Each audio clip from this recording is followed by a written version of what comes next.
One of the things that really hit me with that interview yesterday with Sheila Buff was his yearning for unity with God.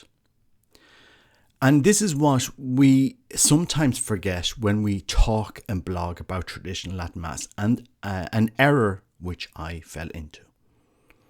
There is a real temptation to worship the form of the Mass, to talk about the traditional Latin Mass, and not take the step and enter into unity with God. Our mission as Catholics is to unite our heart with the Eucharistic heart of Christ, to replace our heart with the Eucharistic heart of Christ. If somebody had told me about this spiritual amazement many years ago, if some spiritual priest had kind of laid it out for me as simply as that, in simple terms, I would have avoided so much suffering and pain in my life. But it comes when it comes. It happens when it happens. The traditional Latin Mass, the sacrifice of the Mass, is the door to unity with Christ. And so when we talk about this amazing reality, we have to do it with humility, with love, with patience, with care, and never division of the church, never division of the church. We have to lead by example, us laity. And this is why I keep coming back. Lay people around Ireland are asking what we can do to renew the faith, to renew it. We can be in the unitive state of prayer, which is really, really simple. It's as I said, look at my statue, Christ holding the dove. Get up in the morning and say, Christ, here's my heart. Here's my heart. What, you're not giving a whole discursive prayer here. You're just entering into silence. Give Christ your heart. And I do recommend, please read Praying with the Heart. So there's two elements here. People are wondering, how can we renew the traditional Latin Mass? It's going to traditional Latin Mass, but it's entering into the unitive state of prayer. Okay? Letting go of resentments, letting go of problems that are taking us away from encountering the beating heart of Christ. If you're living in resentment, in fear, in things that are destroying you interiorly, you have to let go. And you have to take the power of Christ in the Eucharist and say, Christ, transform my soul. Transform my soul. I just think it's an amazing time to be Catholics. But that's the key. That's how we go forward in the church. It's not by saying, oh, Vatican II this, blah, blah, blah. I'm sorry, it's not what Taylor Marshall is doing. Because if Taylor blogged about bringing us to the unitive state of prayer, if we were going to traditional Latin Mass and being formed to be in the unitive state of prayer, it would work. It will happen. The traditional Latin Mass will return. The Vatican would not have a leg to stand on. The Pope would have to, you cannot destroy the truths of our faith. Traditional Latin Mass, there are things there. There are things in that sacred rite. There's a reason why God is doing what he's doing in my life, putting amazing books like The Holy Sacrifice of the Mass into my hand. I mean, this book is simply incredible. There's a reason why Christ is doing it. He wants me in the unitive state of prayer. And that's where he's saying, give me your heart, Robert. And stop doing all the bullshit you're doing with, literally, that's what he's saying to me. Stop thinking you can change stuff. So that's where we're going. That's where we're going. Guys, you have to marry them two together. Our heart. So, anyway, just recommending this to everybody today. I do recommend that you read. If you want to arrive to the unitive state, read this. And it's very simple. Don't ever let anybody think Catholicism is complicated. It's all in the gospel. It's all in the Bible. Read Christ's words. Be like a child. I don't know any other spirituality that says, We have to do this. This is why everything that came before Christ was a liar and a beggar, because Christ is the way, the truth, and the life. Unite your heart. Don't unite your heart and let Christ lead you, and He will renew the church. We need to arrive, guys. Very, very important. We need to arrive to the unit of state. We need our hearts just. And I'm not the greatest person to be telling you this. I wish I had spent more time to understand this in my life. It's all coming together now. Christ is putting people in my life at the moment. Different people that are coming at me so many directions. Because Christ said to me, I don't know how to do this. And He said to me, you don't need to worry, Robert. I'll put people in your life to help you. I'll put people in my life to help you. I'll send you saints to help you.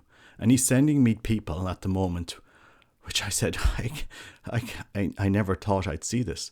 Like literally, yesterday, two very holy priests, emailing me stuff at the same time. Two well-known priests in the church, emailing me stuff on the Eucharist at the same time, the same day. The day before, when Christ was saying, don't worry, Robert, you don't need to do it. You just need to get this message out. Christ needs our hearts.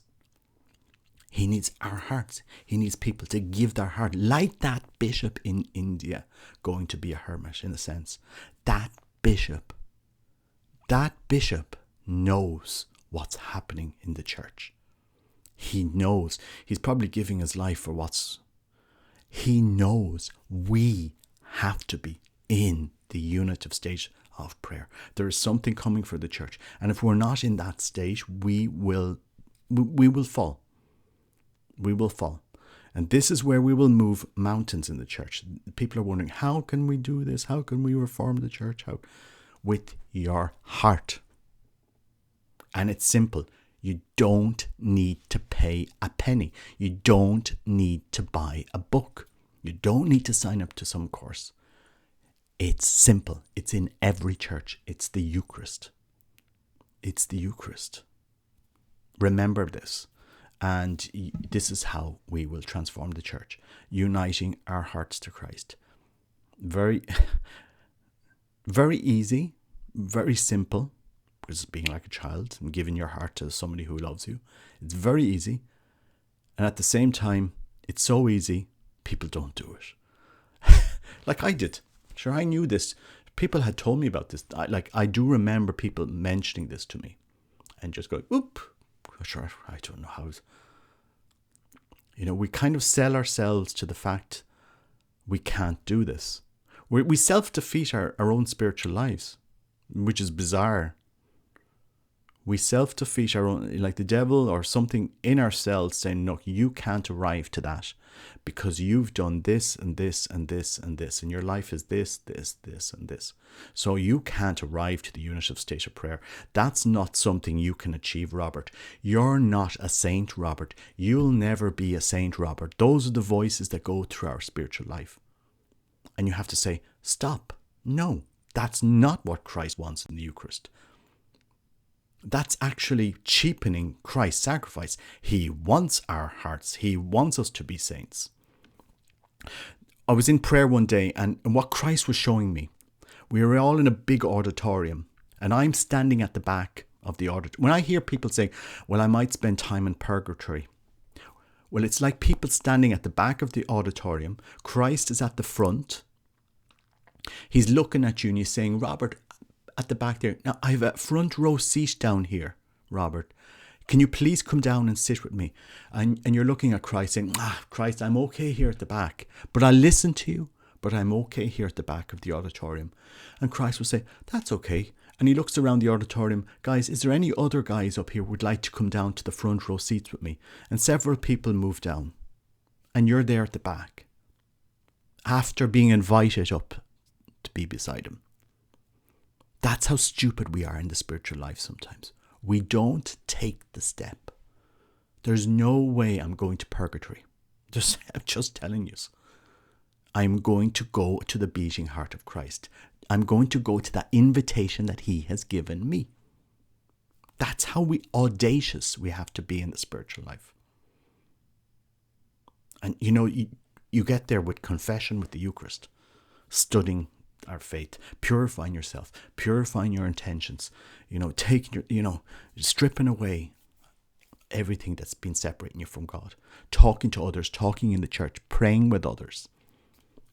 I'm not the best person to say this, but I'm audacious to know I have the